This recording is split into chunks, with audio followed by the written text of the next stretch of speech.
C'était en 1993. François Fillon fait ses premiers pas au gouvernement en tant que ministre de l'Enseignement supérieur et de la Recherche. Sous les présidences de François Mitterrand puis de Jacques Chirac, il enchaîne les postes, passant du ministère des Technologies de l'Information à celui des Affaires sociales. En 2005, François Fillon est écarté du gouvernement Villepin. En cause, sa réforme contestée de l'école. Il s'investit alors dans l'UMP et devient directeur de campagne avant l'heure. Mai 2007, c'est la consécration. Nicolas Sarkozy est élu président de la République et François Fillon est nommé Premier ministre. Bonne chance. Les élections présidentielles ont amené nos concitoyens à choisir une politique nouvelle. C'est mon devoir, c'est mon mandat.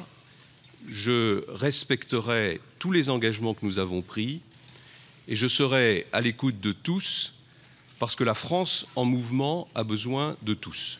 François Fillon conserve son poste de Premier ministre pendant 5 ans. Mais rapidement, il se retrouve dans l'ombre du président. Les deux hommes qui étaient autrefois très proches s'éloignent petit à petit.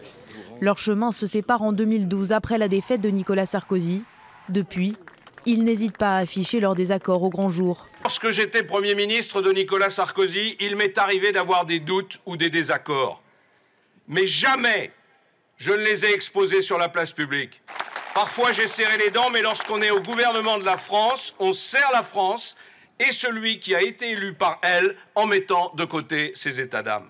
François Fillon avance désormais seul avec un objectif en tête, devenir un jour le président de la République.